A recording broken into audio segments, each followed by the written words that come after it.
ഇപ്പോൾ യുദ്ധം ആരംഭിച്ചിട്ട് 4 ദിവസം പിന്നിടുകയാണ്. എന്താണിപ്പോൾ ഇറാനിലെയും ഇസ്രയേലിലെയും സാഹചര്യം? ഇറാനിൽ ഏകദേശം 1700ഓളം ഇടങ്ങളിൽ US സൈന്യം ആക്രമണം നടത്തിയെന്നുള്ള വിവരങ്ങളൊക്കെ പുറത്തു വരുന്നുണ്ട്. പശ്ചിമേഷ്യയിൽ സംഘർഷം അതിരൂക്ഷമായി തന്നെ തുടരുകയാണ്.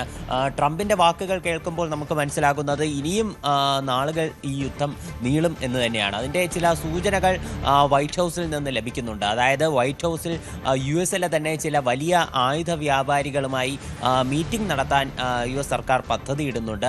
ഇതുമായി ബന്ധപ്പെട്ട തീയതികളും അതുപോലെ തന്നെ കമ്പനികളെ ഉൾപ്പെടെ അവർ അന്വേഷിച്ചുകൊണ്ടിരിക്കുകയാണ്. അപ്പോൾ കൂടുതൽ ആയുധങ്ങൾ വാങ്ങി കൂടുതൽ മേഖലകളിലേക്ക് സംഘർഷം വ്യാപിപ്പിക്കാനാണ് തീർച്ചയായിട്ടും ലക്ഷ്യം. ഇതിനകം തന്നെ ട്രംപ് വ്യക്തമാക്കിയത് ഇറാനകത്തുള്ള ഏതാണ്ട് 2000-ലധികം ലൊക്കേഷൻസിൽ ആക്രമണം നടന്നു കഴിഞ്ഞു എന്നാണ് അവർ അറിയിച്ചിട്ടുള്ളത്. മാത്രമല്ല ഇറാന്റെ മന്ത്രാലയം നിലവിൽ വ്യക്തമാക്കുന്നത് അവിടെയുള്ള മരണസംഖ്യ 787 കടന്നു എന്നാണ്. മാത്രമല്ല അവിടെ ഒരു സ്കൂളിൽ നടന്ന ആക്രമണത്തിൽ കൊല്ലപ്പെട്ട കുട്ടികളുടെ സംസ്കാരം ഇപ്പോൾ ഏതാനും മണിക്കൂറുകൾക്ക് മുൻപേ നടന്നിരുന്നു. എല്ലാ കുട്ടികളെയും ഒന്നിച്ചാണ് കുഴിയെടുത്ത് സംസ്കരിച്ചത്. അതിൻ്റെ ചില ഫോട്ടോസ് ഉൾപ്പെടെ പുറത്തു വന്നിരുന്നു. വളരെ ദാരുണമായിട്ടുള്ള ചിത്രങ്ങളായിരുന്നു അവയെല്ലാം. പശ്ചിമേഷ്യയിലും സംഘർഷം അതിരൂക്ഷമായിട്ട് തന്നെ തുടരുകയാണ്. UAE-യിലെയും അതുപോലെ തന്നെ ദുബായിലെയും US കോൺസുലേറ്റുകൾക്ക് നേരെ ഇറാന്റെ ആക്രമണം ഉണ്ടായിട്ടുണ്ട്. അതിൽ ദുബായിലുള്ള കോൺസുലേറ്റിന് നേരെ ആക്രമണം ഉണ്ടായപ്പോൾ അവിടെ ഒരു മിസൈൽ വീണ് മേഖലയിൽ ചെറിയ തീപിടുത്തം ഉൾപ്പെടെ ഉണ്ടായി. എന്നാൽ UAE-യിലുള്ള കോൺസുലേറ്റിന് നേരെ ആക്രമണം ഉണ്ടായപ്പോൾ UAE തന്നെ അത് പ്രതിരോധിക്കുകയായിരുന്നു. UAE മിസൈൽ വിട്ട് അത് ഉടനെ നിർവീര്യമാക്കുകയായിരുന്നു ചെയ്തത്. എന്നാലും മേഖലയിൽ ശക്തമായി തന്നെ ആക്രമണം തുടരുകയാണ്. കുവൈറ്റിൽ നിന്ന് വരുന്ന ഒരു വാർത്ത എന്ന് പറഞ്ഞാൽ കുവൈറ്റിൽ ജനവാസ മേഖലയിൽ ഒരു ഡ്രോൺ വീണ് സ്ഫോടനമുണ്ടായിരുന്നു. ഈ സ്ഫോടനത്തിൽ ഒരു പെൺകുട്ടി മരിച്ചു എന്നുള്ള വിവരമാണ് നിലവിൽ പുറത്തു വരുന്നത്. ഈ ഡ്രോണിൽ നിന്നുള്ള അവശിഷ്ടങ്ങൾ ശരീരത്തിൽ പതിച്ച് പരിക്കേറ്റതിനെ തുടർന്നാണ് ഈ പെൺകുട്ടി മരിച്ചത്. എന്നാൽ ഈ പെൺകുട്ടിയെ സംബന്ധിച്ചുള്ള മറ്റ് വിവരങ്ങളൊന്നും നിലവിൽ നമുക്ക് ലഭ്യമല്ല. അതുപോലെ തന്നെ ഖത്തർ നിലവിൽ IRGCയുടെ രഹസ്യാന്വേഷണ ഉദ്യോഗസ്ഥരായിട്ടുള്ള 10 പേരെ അറസ്റ്റ് ചെയ്തു എന്നുള്ള വിവരവും അവർ പുറത്തുവിട്ടിട്ടുണ്ട്. അതുപോലെ US അവകാശപ്പെടുന്ന ഒരു കാര്യമെന്ന് പറയുന്നത് ഇറാൻ ഇനി അധിക നാൾ ആക്രമണം നടത്തില്ല, ഇറാൻ ഉടനെ തന്നെ കീഴടങ്ങും എന്നുള്ളതാണ്. കാര്യം ഈ തിരിച്ചടിക്കാനുള്ള അവരുടെ ശേഷി ഓരോ ദിവസവും നശിച്ചുകൊണ്ടിരിക്കുകയാണ് എന്നാണ് US-ന്റെ ഒരു അവകാശവാദം. ഇതിനൊരു തെളിവായിട്ട് അവർ പറയുന്നത് ഇറാൻ ഇതുവരെ ഏതാണ്ട് 500-ലധികം ബാലിസ്റ്റിക് മിസൈലുകളും 2000-ഓളം ഡ്രോണുകളും വിന്യസിച്ച് കഴിഞ്ഞു. ഇപ്പോൾ അവർ ആയുധങ്ങളുടെ വലിയൊരു ക്ഷാമം നേരിടുകയാണ്. അതുകൊണ്ട് തന്നെ അധിക നാൾ പശ്ചിമേഷ്യയിലുള്ള സംഘർഷം നീണ്ടു നിൽക്കില്ല, ഉടൻ തന്നെ ഇറാൻ കീഴടങ്ങും എന്നുള്ള ചില സൂചനകൾ US-ന്റെ ആർമിയുടെ ഭാഗത്ത് നിന്ന് വരുന്നുണ്ട്. പക്ഷേ ട്രംപിന്റെ വാക്കുകൾ കേൾക്കുമ്പോൾ യുദ്ധം ഇനിയും നീളും എന്നതാണ് നമുക്ക് മനസ്സിലാക്കുന്നത്.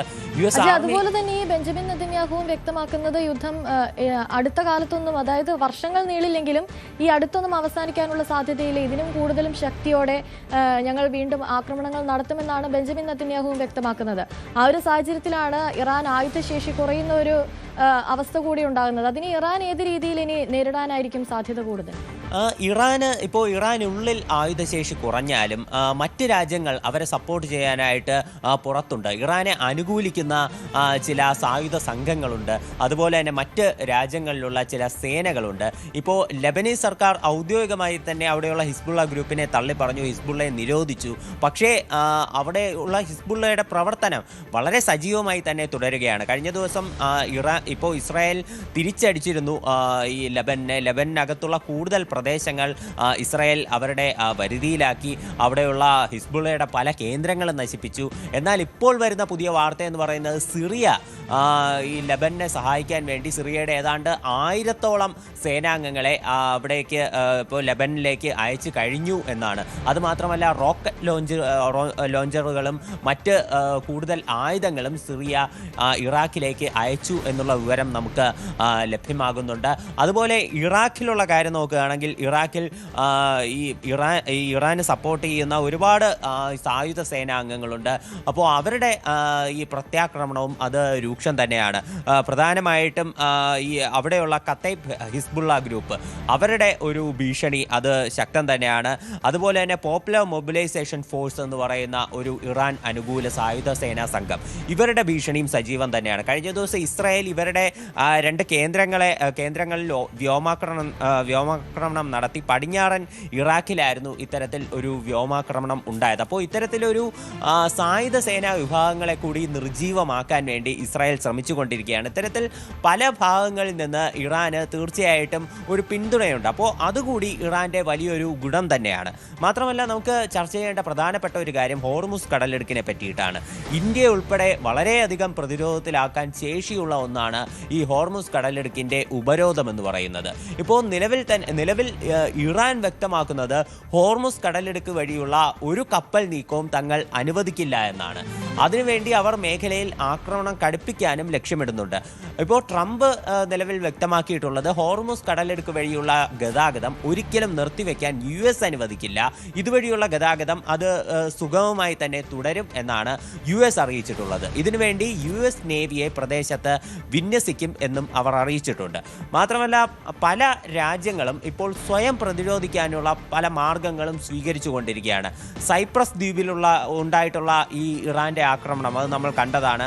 അവിടെയുള്ള UK ഒരു സൈനിക ബേസിന് നേരെയാണ് ആക്രമണം നടന്നത്.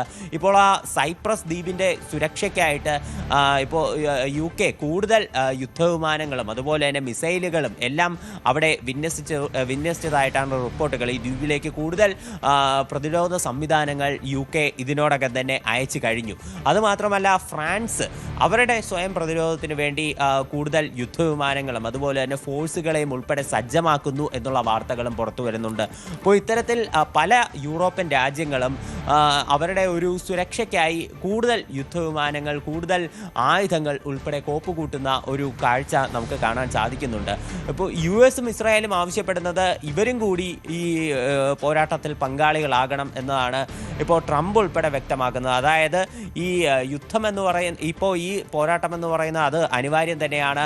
ഇറാൻ എന്ന് പറയുന്നത് ലോകരാജ്യങ്ങൾക്ക് മുഴുവൻ ഒരു ഭീഷണിയാണ് എന്നതാണ് ട്രംപിൻ്റെ ഒരു അവകാശവാദം എന്ന് പറയുന്നത്. ഇതിനിടെ കാനഡ ഒരു പ്രസ്താവന പുറത്തിറക്കിയിട്ടുണ്ട്. കാനഡ പറയുന്നത് ഈ മേഖലയിൽ ഉണ്ടായിട്ടുള്ള ആക്രമണം അത് എത്രയും വേഗം അവസാനിപ്പിക്കണം. ഇസ്രായേലും US അന്താരാഷ്ട്ര നിയമങ്ങൾക്ക് വിരുദ്ധമായിട്ടാണ് പ്രവർത്തിക്കുന്നത് എന്നും കാനഡ അവകാശപ്പെട്ടിട്ടുണ്ട്. ഇത്തരത്തിൽ കാനഡ നിലവിലുള്ള ആക്രമണങ്ങളിൽ കടുത്ത വിയോജിപ്പ് തന്നെ രേഖപ്പെടുത്തിക്കൊണ്ട് രംഗത്ത് വന്നിട്ടുണ്ട്.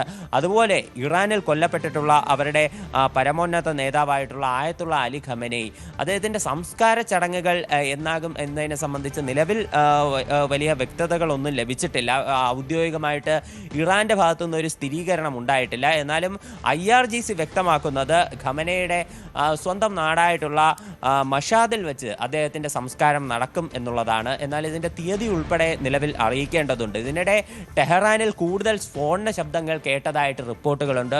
കൂടുതൽ സ്ഫോടനങ്ങളടക്കം മേഖലയിൽ നടക്കുന്നുണ്ട്. അപ്പോൾ ഇത്തരത്തിൽ അതുമാത്രമല്ല, ചില വീഡിയോ ദൃശ്യങ്ങളടക്കം പുറത്തു വന്നിരുന്നു. ഇതിൽ ടെഹ്റാനിൽ വലിയ പുകപടലങ്ങൾ എല്ലാം ഉയരുന്ന ചില ദൃശ്യങ്ങളെല്ലാം ഇപ്പോൾ നിലവിൽ പുറത്തു വന്നിരുന്നു. ഇതെല്ലാം ഒരു യുദ്ധം കൂടുതൽ സംഘർഷാത്മകമായി തന്നെ മുന്നോട്ട് പോകുന്നു എന്നതിൻ്റെ സൂചനകളാണ് നൽകുന്നത്.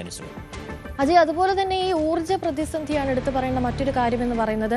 ഈ ഹോർമുസ് കടലിടുക്ക് അടച്ചതിനെ തുടർന്നുണ്ടാകുന്ന ഊർജ്ജ പ്രതിസന്ധി പല രാജ്യങ്ങളും നേരിടേണ്ടി വരുന്നുണ്ട്. ഇന്ത്യയുടെ കാര്യത്തിലേക്ക് വരികയാണെങ്കിൽ തന്നെ ഇനിയൊരു 45-50 ദിവസത്തേക്കുള്ള ക്രൂഡ് ഓയിൽ കൈവശമുണ്ടെന്നാണ് ഇന്ത്യ വ്യക്തമാക്കിയിരിക്കുന്നത്. അതിനുശേഷം ഈ യുദ്ധം തുടരുന്ന ഒരു സാഹചര്യം ഉണ്ടായാൽ അതിനൊരു പോംവഴി അതെന്തായിരിക്കും? ഇന്ത്യ നിലവിൽ ഇതുവരെ ഈ യുദ്ധത്തിലൊരു ന്യൂട്രലായിട്ടുള്ള സ്റ്റാൻഡാണ് എടുത്തിട്ടുള്ളത്. പക്ഷേ ഒരു കടുത്ത വിമർശനങ്ങളും പ്രതിപക്ഷത്തിൻ്റെ ഭാഗത്തു നിന്ന് ഈ യുദ്ധത്തിൽ ഇന്ത്യ സ്വീകരിച്ചിട്ടുള്ള നിലപാടിനെ സംബന്ധിച്ച് ഇപ്പോൾ പുറത്തു വരുന്നുണ്ട്. അതായത് പ്രതിപക്ഷ പാർട്ടികൾ പറയുന്നത് ഇപ്പോൾ ഇന്ത്യ UAE-യിൽ നടന്നിട്ടുള്ള ആക്രമണത്തെ അപലപിച്ചുകൊണ്ട്, UAE-യിൽ ഇറാൻ നടത്തിയിട്ടുള്ള ആക്രമണത്തെ അപലപിച്ചുകൊണ്ട് പ്രസ്താവന ഇറക്കി. അതേസമയം മറ്റ് കാര്യങ്ങളിൽ ഇപ്പോൾ US അതുപോലെ തന്നെ ഇസ്രായേലും മേഖലയിൽ നടത്തിയിട്ടുള്ള ആക്രമണത്തെ അപലപിച്ചിട്ടില്ല. ഇറാനിൽ നടത്തിയിട്ടുള്ള ആക്രമണത്തെയോ ഖമനയുടെ വധത്തെയോ ഒന്നും അപലപിച്ച് പ്രസ്താവന ഇറക്കാൻ തയ്യാറായിട്ടില്ല എന്നതാണ് കോൺഗ്രസിൻ്റെ ഒരു വാദം എന്ന് പറയുന്നത്. ഇപ്പോൾ നമ്മൾ വസ്തുതകൾ പരിഗണിക്കുകയാണെങ്കിൽ തീർച്ചയായിട്ടും ഇറാൻ അതുപോലെ അതുപോലെ US, ഇസ്രായേൽ ഈ 3 രാജ്യങ്ങളും ഇന്ത്യയുമായി സൗഹൃദം പുലർത്തുന്ന രാജ്യങ്ങളാണ്. ഇപ്പോൾ പാകിസ്ഥാനിൽ ഇന്ത്യ ഓപ്പറേഷൻ സിന്ദൂർ നടത്തിയപ്പോൾ തന്നെ ഈ ഇറാൻ ഒരിക്കലും ഒരു ഇന്ത്യ വിരുദ്ധ നിലപാട് സ്വീകരിച്ചിരുന്നില്ല. പക്ഷേ പല രാജ്യങ്ങളും മേഖലയിലുള്ള പല മുസ്ലിം ഭരണകൂടം അധികാരം കൈയടക്കുന്ന പല രാജ്യങ്ങളും തുർക്കിയൊക്കെ അതിന് ഉദാഹരണമാണ്. ഇവരെല്ലാവരും ഒരു പാകിസ്ഥാൻ അനുകൂല നിലപാടാണ് സ്വീകരിച്ചതെന്ന് നമുക്ക് കാണാൻ സാധിക്കും. ഇന്ത്യയെ തള്ളി പറഞ്ഞുകൊണ്ട് പാകിസ്ഥാൻ അനുകൂല നിലപാട് സ്വീകരിക്കുകയും പാകിസ്ഥാൻ ആയുധങ്ങൾ നൽകുകയുമാണ് ചെയ്തത്. എന്നാൽ ഇറാൻ ഒരിക്കലും അത്തരത്തിൽ ഒരു ഇന്ത്യ വിരുദ്ധ സമീപനം ഓപ്പറേഷൻ സിന്ധുവിൻ്റെ സമയത്ത് സ്വീകരിച്ചിട്ടില്ല. മാത്രമല്ല ISIS തുടങ്ങിയിട്ടുള്ള ഭീകരവാദ സംഘടനകൾക്കെതിരെ കടുത്ത നിലപാട് തന്നെയാണ് ഇറാൻ സ്വീകരിച്ചിട്ടുള്ളത്. അപ്പോൾ തീർച്ചയായിട്ടും മാത്രമല്ല ഈ ഇന്ത്യ വളരെ കുറഞ്ഞ ചെലവിൽ പലപ്പോഴും ഇറാനിൽ നിന്ന് ഈ എണ്ണ ഇറക്കുമതികൾ നടത്തിയിരുന്നു. മുൻപ് വലിയ തോതിൽ ഇന്ത്യ അവിടെ നിന്ന് ക്രൂഡ് ഓയിൽ വാങ്ങിയിരുന്നുവെങ്കിൽ നിലവിൽ വളരെ കുറച്ച് മാത്രമാണ് വാങ്ങുന്നത്. അത് നിരവധി അന്താരാഷ്ട്ര ഉപരോധങ്ങൾ കാരണം ഇന്ത്യ പിന്നീട് ഈ എണ്ണ ഇറക്കുമതി കുറയ്ക്കുകയായിരുന്നു. എന്തായാലും വർഷങ്ങളായിട്ടുള്ള വ്യാപാര ബന്ധം അതുപോലെ തന്നെ സഹകരണ ബന്ധം എല്ലാം ഇന്ത്യക്ക് ഇറാനുമായിട്ടുണ്ട്. അപ്പോൾ നിലവിൽ ഇറാനെ പിണക്കാൻ സാധിക്കില്ല. പിന്നെ US-ഉമായിട്ടും ഇസ്രായേലുമായിട്ടും കൂടുതൽ വാർത്തകൾക്ക് News 18 Keralam YouTube channel subscribe ചെയ്യുക.